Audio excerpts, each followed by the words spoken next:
Let me tell you about the most important app of this generation, because if you haven't got it yet, you absolutely need it. This is non-negotiable, lads, because for generations, men like me and you, we were able to view the female form online without persecution, without being made to feel like some sort of degenerate, being forced to scan our faces and enter our details as if we're doing something wrong. But in the UK, that is the new reality. That's the new normal. Well, not under my roof, it's not. And that is thanks to Surfshark. You see, I put my faith in Surfshark because it's a life-changing experience, this. And the best bit about it is its simplicity. You click on Surfshark on your phone, on your computer, on your app, whatever. Click I'm in America, 2 clicks, and boom, all of this nonsense that we're living with is removed, and I can be free to enjoy myself again without having to go through this nonsense. I'm a grown man, for God's sakes. And I can also enjoy football and boxing and fighting and other things that I can now have a little watch of. So if you want to cut through the red tape and enjoy your life to the fullest, download Surfshark immediately, right now. And when you do, please use my code. That would be great. Thanks. Just click the link in the description below, go to surfshark.com/kickoff, and you'll get 4 months extra of Surfshark added onto your deal for free. I've given you a lot of content over the years, lads, but just consider this is brotherhood stuff. Do you know what I mean? We got to look after each other in these times. And it's less than the price of a coffee a month, lads. So get it done. It's an easy win, and you'll enjoy it. Big love to the greatness of Surfshark, but for now, enjoy the video.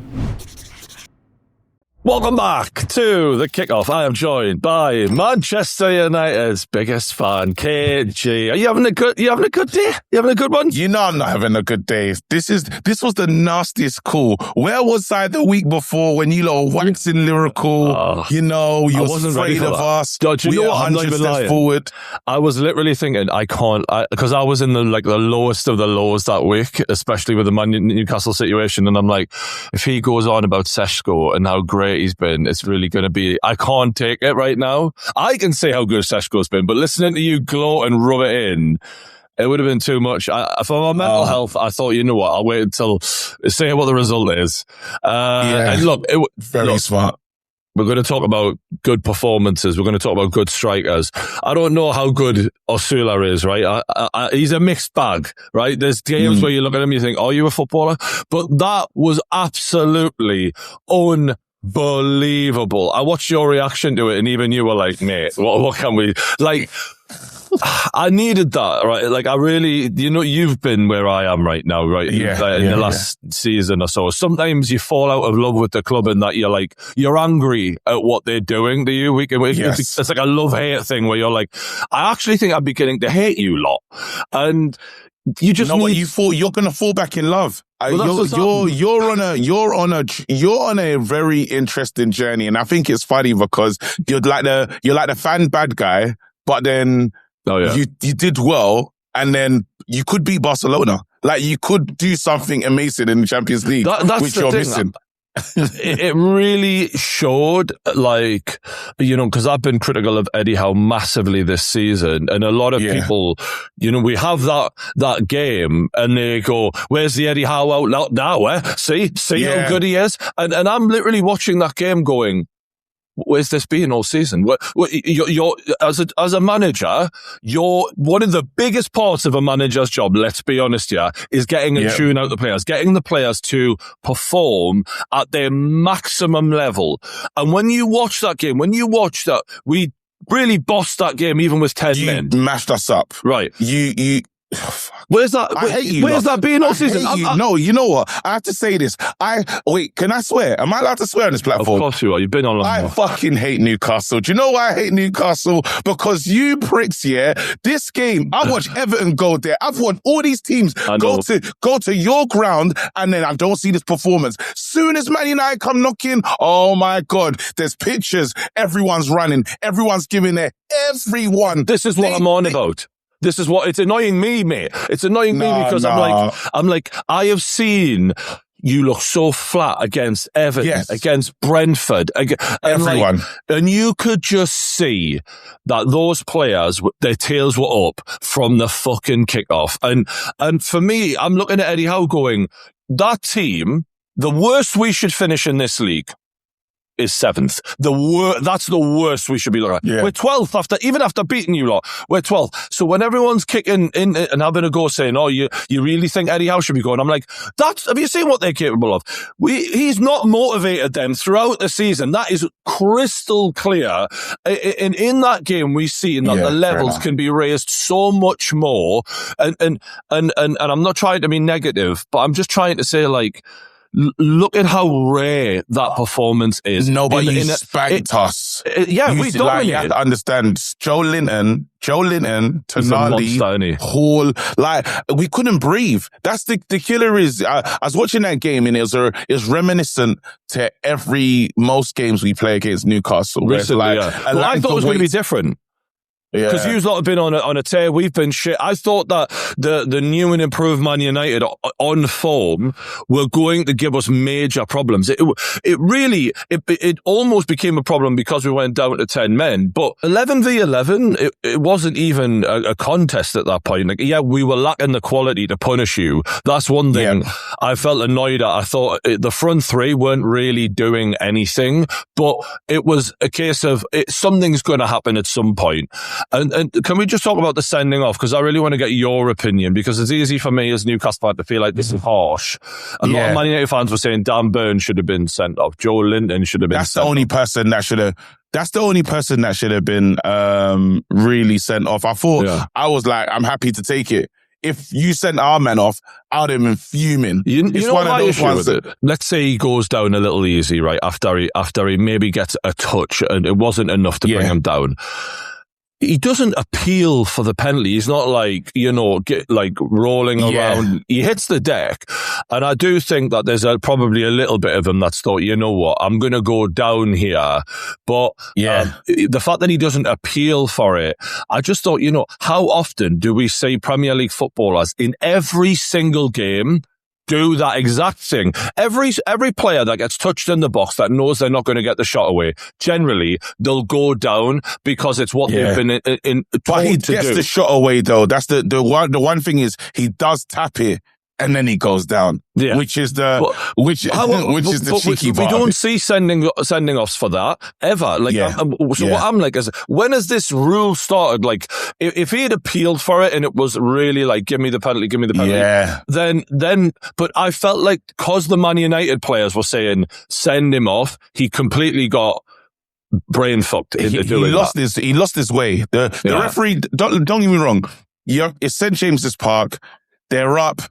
They were buoyant. The players were getting crazy. And I think we were just getting beat up. But then he missed what was missed is Dan Burn. Like, it was assault, bro. Man hit him in it. He checked and he went, have some of that. And I said, do you know what it is? This derby, you lot played better in this game than you do against Sunderland. And I know you're going to do this again. I think this stinks. I don't know. We must move. We got to move closer to Newcastle, because this derby for you lot, when I saw the pictures, I just wrote LOL. I can't stand this club. There's like, the real United. Fuck off. You lot, like, it's embarrassing. Everyone's in a family picture as well. Again, we do it for, stink. You know, the maddest thing is we do that for every win. And like, there is a little bit of me that when Sunderland beat us, I was like, stop doing that. Stop doing I think earlier this season, they broke my heart a little bit. The players, like, when they phoned it in against you lot and Sunderland, almost like back to back, was right around the same time. I remember being like, you fucking let me down so badly. And I feel like I've been in a place of like anger from that moment on. And I think some other things have fucked me off, like the way Eddie Howe has been, the way he's treated Voldemort and sort of sacrificed him, in my opinion. He's hung him right out to dry. There's just been things that have been grating on me. And that performance was just like a window almost into the past for Newcastle. That was like, so weird to see you in your flip-flop era. That was the old Eddie Howe's Newcastle that, like, you guys couldn't live with. If we played like that every week, we would absolutely be in the top. But whose fault is that? Whose fault is that? Is that on Eddie Howe, the players? Because I think, I'm not going to lie, I do think you're in your flip-flop era. You don't know where you're going. You don't know if you love the manager, if you hate him. Because they got their performances. PSG, you lot were wicked. I don't care. They were, that game, was it the qualification? Was it Was it? Yeah, it was in the qualifiers. No, so here's the thing, based on what you're saying, here's the problem, and this is the reality of it. And this is where it's hard because it's like shooting it's like putting the dog down. Like, you love Eddie Howe, you love what he's done for the club, and he still gives you the smiles and it's still lovely moments, but they're few and far between now. And that's the thing that a lot of Newcastle fans we're going to be really emotional today, and we're going to say that performance and we're going to go, yes, it is Eddie. Eddie is the one. But the reality is those moments, those performances are so few and far between. They're so rare.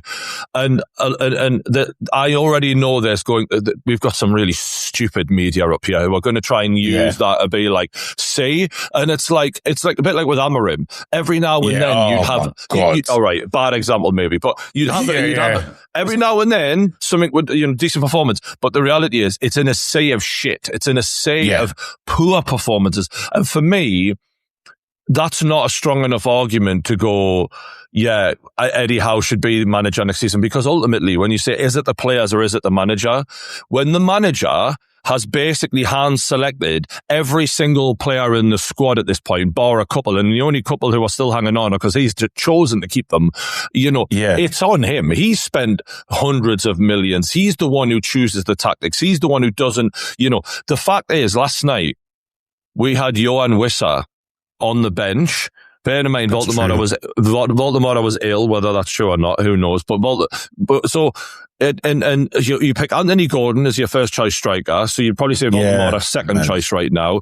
Then Asula, third choice striker. Johan Wissa, who was supposed to be, ironically, the here and the now signing, the one who we're going to play him as our first choice striker, and then Voldemort, he's going to grow into it in the next few years, and he'll take over.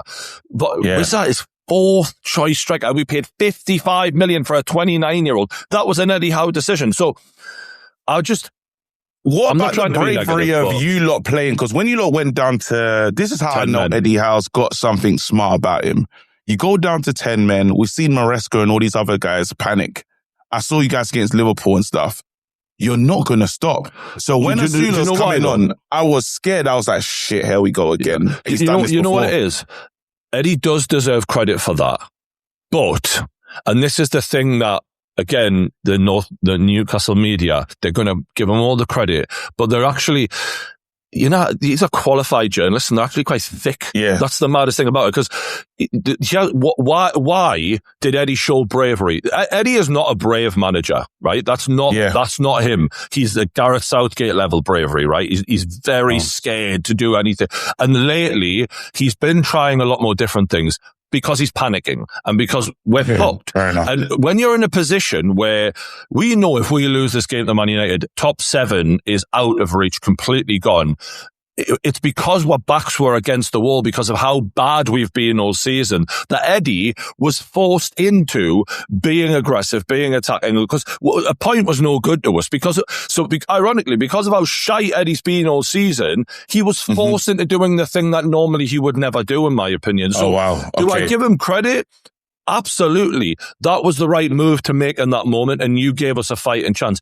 But where is that bravery being all season? And where are these performances being all season? So I came away like, I was so ecstatic. And that goal, I've watched it about 10 times this morning. It's the greatest goal. But then I'm like, angry. Like, where the fuck has this been all season? Because I want European, even if it's Europa League, I don't want Conference League. That's shameful stuff. Come on now. But I want Europa League next season. I don't want to be watching my team once a week. It's fucking shit. I love watching Newcastle. I'm telling you, I'm ready to take the Conference League for monetization purposes, mate. I'm sick of this. I'm sick of this one. Bro, I'm sick of it, bro. Mate, we got one game, one presser. Like, my players are doing everything but play football. They've done interviews. They've gone get to know you quizzes. They're so doing everything but play football, mate. It stinks. Like, and I'm not used to just one game, like 40 games. Like, it's not the greatest feeling. And after some people, now we're trying to make like a Carrick-esque decision, and people are saying it's the first time we played 2 games a week, couldn't manage it. Wow. So let's get into that. Let's get into that, right? Because when I was watching, so from a Newcastle perspective, knowing that we try to sign Cunha and Buemo and Sesko, right? All of them, right? Yeah. So I was like, one of them's going to have a fucking great game against us and make us feel like shit, because that's the way it always goes, right? And surprisingly, they were all out of. I don't blame Sesko. Cunha was winning that little battle in the early. He was getting changed. I don't know which was Trippier though. I felt like Cunha got dominated by Trippier. To be honest with you, I really was getting past him 2 or 3 times, and then after it stopped. He had a chance at one point when he got laid off by Bruno Fernandes. Sorry. Yeah. And he skies it. But like Trippier was out battling him when the long balls were coming up, and like Trippier's not the biggest. And I just thought overall Cunha's game was disappointing. And you can put that down to whatever you want. And Buemo sent through by Bruno Fernandes, couldn't get the shot away, couldn't make anything. Sesko got no service. And unlike, Newcastle media, I'm not going to blame that on him. Like, a striker needs service. Do you know what I mean? Like, and he was trying, but he was. So what do you make of the issue that Carrick had with the 2 games a week, and the fact that you're really judging him now on, can you do it like on a 2 game a week basis? Because that is Man United's bare minimum standard. Well, do you know what? This is where it's a PTSD decision, isn't it? Because everyone keeps thinking about Oli, and he's made us feel great. He's made the good times like jump in and stuff. But then you're saying, okay, tactically, what does this look like? But then I think to myself, okay, what tactical decisions does he have off the bench? We bought in Malacia. As soon as I saw Malacia or Sula, I said, oh my God. And even the fact of, you see the goal when he's taking it and he's got his back to him. He's gone for a walk on the Tyne, mate. This guy's gone for, he's doing anything, but play football. But then then you say to yourself, well, still, while Malacia shouldn't have been there, Michael Carrick, you did have Aiden Heaven that you could have put in there. There's no way Aiden Heaven makes that mistake. This is it. Because I think Aiden Heaven's a decent centre-back from what I've seen of him. And he's quick. So then after you think to yourself, well, have you put Malacia in just to make him feel a part of it and say, you're part of this squad, this is your moment? We're looking at Carrick with like a fine light brush, and we're trying to just check, are you the man for us? Because we don't want to make the same mistake again. And you know what? I don't think we can make any quick decisions. I think he's been good so far. Our bench compared, like Jolin and Tonali will walk into, like, Kobe had a stinky yesterday. Well, you literally tried to sign Tonali and Bruno, I will take those guys. And if we have those guys, we're competing. Can I just tell you, those guys? Yeah. If you sign Tonali, I'd be disappointed, because I feel like Man United aren't, title challengers yet, and I think they've got the potential to be. And I feel like if he went to an Arsenal or whatever, I'd be like, yeah, all right, I get it. And allegedly that's sort of the London move is what he's leaning, because I think the missus wants to go there. So, but if you sign Bruno Guimaraes, and this is how you'll know the difference in the way I look at them, I feel like I want to stop watching football. That's how much that would hurt me. That would hurt me. This would not be like Alexander Isak. This would be like, how could you do this to us? Like, it would actually, I think he's the leader. I think I'd cry. You know what? Man United fans, and I'm so glad you're saying this, because Man United fans, they're talking about Tonali versus Guimaraes, and I said, guys, I don't care how old Guimaraes is. He's the leader. I've seen him. We're so lucky he weren't there yesterday. If he was there yesterday, he could have been worse. He would have. I seen you say that, right? And I was watching, and I was impressed with the fact that you recognise that, because it's like Tonali is on his day, he's a machine. Yeah, but he's a cog in a wheel, right? And if everything's going well and he's performing but he's not a game changer the way Bruno Guimaraes is. You know who Bruno Guimaraes is most like in Man United history? Roy Keane. Right. Yeah, he's just like Roy Keane. And I've said this for years, and people look at it as like, I'm crazy. And I'm like, all right, I get Roy Keane was like one of the greatest captains of all time. I'm not saying he's exactly like him, and we don't need to go into all of that. That's obvious. Yeah. But there's qualities about him in the ability to grab a game and grab this team and go, we're not fucking losing today, motherfucker. Is he signing a new contract? He is literally, we're all over that, I think. But the problem is like, if I'll tell you what, if Bruno, for example, if Real Madrid came in for him or Barcelona and given his Brazilian roots and he wanted to go, I'd say, yeah, I'm going to fucking get the Bruno Guimaraes Real Madrid top. I'll support you. I don't have a problem with that. But you can't go to another Premier League club, mate. This would fucking kill me. This would I need you to, you know what? Man United. Look, I'm telling you right now, yeah. Everyone's got to have their Eddie Hearn moment. And maybe this could be yours. This could be your Conor Ben situation where you just get royally snaked. I mean, it's happened, like, I'm saying, we've experienced a lot. Like, we finished 15th. We had Amorim. It's part of life. This one, you might have to suffer. I would love you to go, because I knew this message was coming. I knew you was going to share. I knew you was going to call. I said, this motherfucker.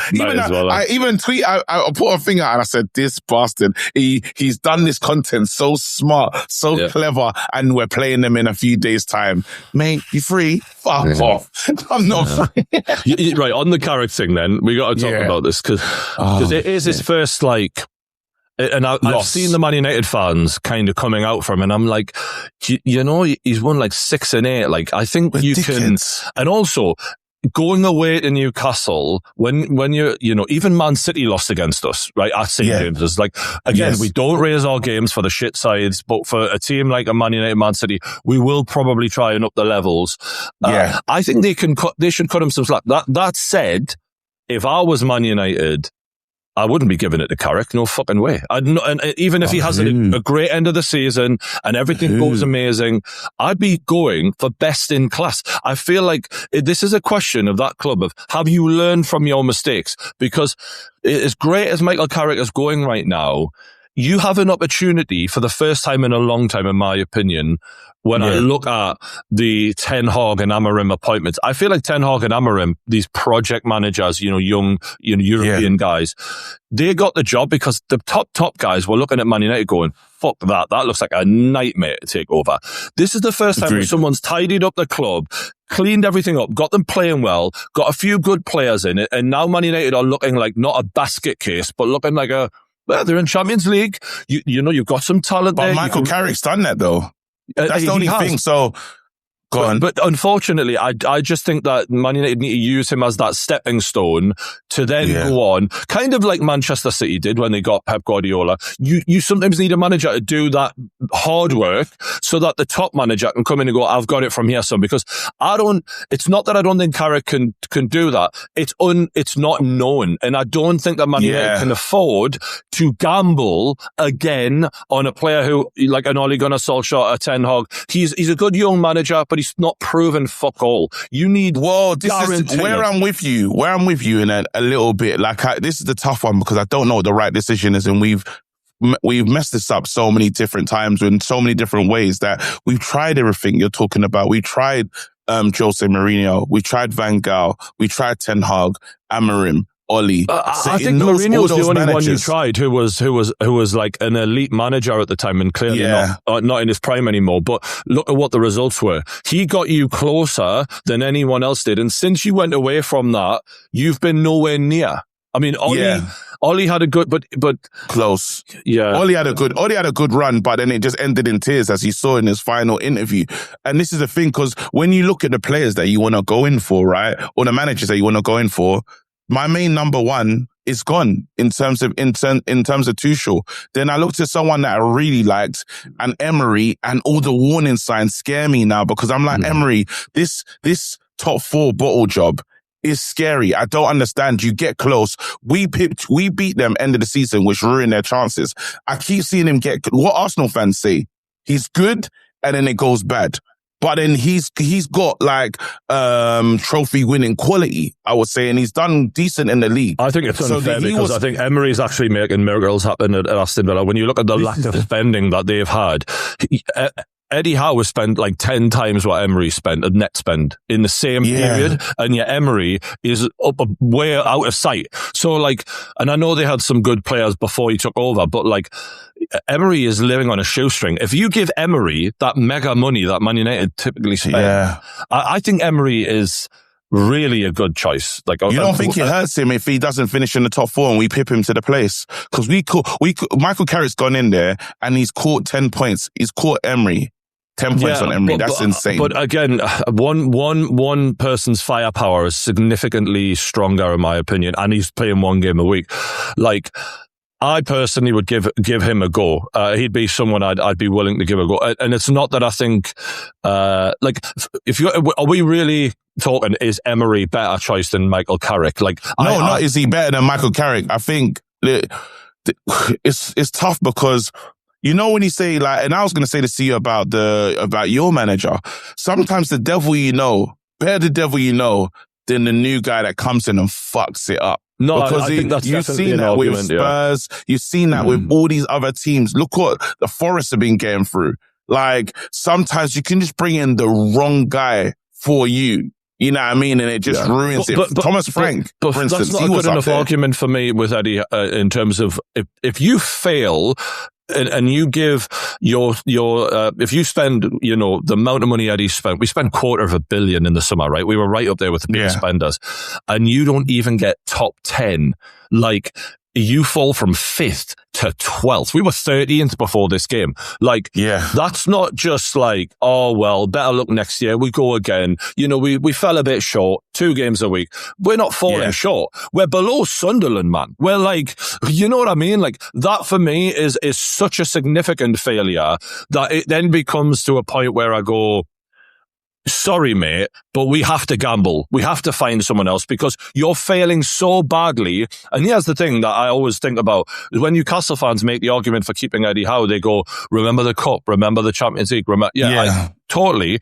But what are we seeing this season on a regular basis, not on a one-off game against Man United or a one-off game? But it's that structure thing. Because right now, Man United this is the reason why I'm a bit more comfortable. I'm not saying I want Carrick to get a job, but I'm more comfortable with Carrick holding on to the job is we've got good people upstairs bringing in great Premier League options. Like, you're hearing the names that we are linked to in the Tonali's, Elliot Andersons and stuff. They will raise it. Like, you can see what Šeško and Cunha can do and Buemo can do on their days and stuff. So now you're bringing in better players and you can get through games. You're going to, as you said, we have better firepower than Aston Villa was able to catch these guys up. When I look at you guys, or just if we talk about our next situation that we're getting into, the person that's making decisions for you guys is your manager, whereas we have a foundation set now where there's someone else making decisions. Just get the best out of the players you have. And I think that's what now makes me a bit more confident in if they did get to Carrick. Now, Liverpool will tell me everything I need to know. As soon as we get to Liverpool, we'll be near the end. We'll know if we got Champions League or not. Because what's going to hurt us is the manager that we do go for, if it's not Carrick, he's not going to be able to come now. So it's a World Cup year, pre-season. Will we have the great run? And let's say, for instance, we don't give it to Carrick. We give it to a new guy and the new guy doesn't have a good run like Carrick did. Everyone's going to say, you lot were so stupid. You already had rice at home and you went out to get takeout. I think that you've made a really good point there. But either way, it's a massive, massive gamble because you could stick with Carrick. Right, next season, he starts off on a bad run and people go, you fucked it. You had your chance to get a top manager and you stuck with emotion again and you fucked it. And a young up-and-coming guy. And this is the thing. So here's my thing is, your strategy has changed on the pitch. Mm-hmm. Your strategy needs to change off the pitch. So on the pitch, I'm seeing Premier League proven players, best in class, old school Man United strategy. All right, maybe you're plucking them from a Wolves and a Brentford or whatever, but they're the best players at those clubs and they've immediately been able to impact your season. You need to do the same when it comes to your manager. And that's where an Emery, in my opinion, someone who's been doing it consistently in the Premier League, outperforming, the spend that he's been given, it makes total sense to me. Give him that power and enable him to be the best version of him at Man United. Well, We'll agree to disagree. I don't know if that's what... I don't know. You've raised a good thought, though. Yeah, like, honestly, we're terrified. This is the part where... and you've seen I don't know if you've been watching. Our legends, you're so lucky. At least Alan Shearer loves your club. Our legends don't give a... Our legends don't give a shit about us. Yeah. They stink like Scholes. He spent his whole career being silent, and now he just can't stop talking. What's that tweet about? Like that Instagram. It was what was he digging out Michael Carrick or what? It was such a weird. And then at the end, love Tonali. Mind games. Literally mind games. Like, nah, are you gaslighting? We don't know where we stand. Like, you have it with all of them. Like, you're like, wait, are you taking the piss out of Michael Carrick? Are you saying we've been shit for 4, but Michael Carrick is good manager? Do you know what I think it is? I personally think that when you become a pundit, being right becomes more important than anything else because you put your own ego before your football club, and that's where I'm different. And I think YouTube fans should be different anyway. Like, I think you're definitely not like where me and you are like we're happy to get it wrong if it means the club we win. And that's the thing is like me, and I'm not trying to like take away from Eddie because he was perfect in this game, but I'm just trying to give context because so many people don't look beneath the like surface level. Eddie Howe's amazing because we won one game, but at the same time, I still give credit to the lads. Still think like I'm still watching that goal over and over and over again. This one was that Scholes post. It felt like, see, told you I was right, or whatever. You know what, mate? Like your fans are gutted right now, and the way you've worded that isn't a critical, like, the post about, well, they could have done this, or like kind of what I like to do after a game. I like, here's what we could have done better, even if we win. But it was snarky. It was mean spirited. It was like, well, he said never give him the job if he wins all the games. The first time they spoke, they said never give him the jobs even if he wins all the games. Right? That's what they said when he first arrived. Yeah. And then after, I feel like they got a lot of backlash over that. And instead of just being like, you know what, he's actually done really well, and I could have been nicer to him. It's like I was waiting for that moment, and I said, hey guys, he's been shit for the last 4. Tonali's great though. See you later. Good night. You nailed it. Wait. That's exactly the energy. That was, and you know what? Like, it hurts because, when Newcastle's former footballers aren't really like that. If anything, I wish they'd be more critical of Eddie and they like, because our standards are so like, we're just happy to be, even mentioned in the party. But Man United's former footballers, and I get like, when you've been perfect and your standards are so high, you look at these players and these managers and you're like, the fuck are you doing it? I get that, like, but there's a way of wording it. And I feel like they piss the fans off so much that they're actually hurting their football legacy. Like, what they did on the pitch. I feel like they're hurting the club. Even, like, we love Roy Keane, and I know Bruno Guimaraes, the way he talks about Newcastle is really lovely. Like, he loves it, Roy Keane's like, I don't care if Man United lose or win. Like, and I know he's old school in that, but he's like, I don't support them. Nah, like, I won't change my day. I don't feel nothing. And they're like, you're sitting there watching it thinking, do you know we love you? Like, do you know, like, we think we've got this in common, and we don't. No. This don't mean nothing.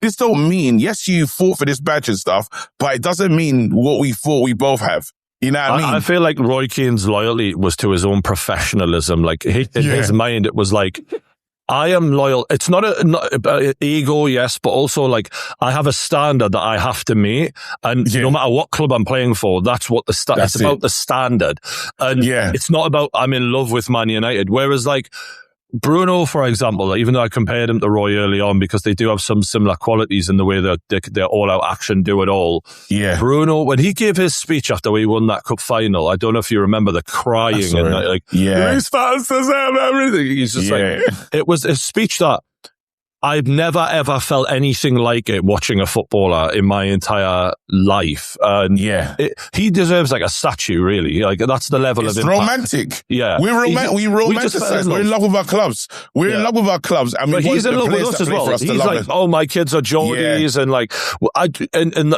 that's why I'm like, I've never felt that for a lot of the Newcastle players. Like, I know Anthony Gordon, he doesn't give a shit. Like, he didn't feel that for Sean Longstaff, innit? Actually, Longstaff probably did love Newcastle, to be fair. But like, I think footballers underestimate where we put them, and I really like the way that like Shearer's handled himself post career, and I think a lot of Man United players, really have done a lot of damage to their legacies afterwards. And nah, it's not good. Anyway, we'll wrap it up there. What was your next game? What was your next game, mate? Aston Villa, mate. Fucking hell, that's a massive guess game, what? I'm innit? taking it's my daughter's first game. Oh my God. Yeah. I love that for you. Daughter and wife again to Old Trafford. Please. Oh my God. I will introduce her to a life of pain and say, daughter, this is what it's going to look like. Also, you're going to see something. I'm looking for, mate, I hope you win for that. There'll be a vlog. Yeah. For Newcastle, we've got Man City in the Cup on Saturday. Oh, you win that? I mean, it's at home, so I'm hoping we win it. It's at home. Oh, you're gonna give it to them. You're gonna give them the work. I think they're at breaking point mentally after that Nottingham Forest game. Home. You see Anderson's goal. I can't believe you lot. How did he for free? How? No, honestly, I can't believe he was at you lots. He went to the final. He's in the crowd. He's our lad. No. It's disgusting. Imagine him, Tonali and Bruno in the same midfield. We would have died. We would have died. And then after that, we got Barcelona, Chelsea, Barcelona, Sunderland. Like, our month is fucking insane. So yeah, it's going to be a lot of ups and downs. It's going to be the old days. I think we need to go back prime True Geordie, green screen, swearing. Super, like, I'm talking. I might live stream. Will you come on a live stream if we live stream some of the games? Yeah, Barcelona, you must. Yeah, I'll try and do a live stream at some point. Yeah. All right. Hit the like button if you haven't already. Check out KG's channel and hit the subscribe for us. Thanks for watching. We'll see you on the next one. See you later.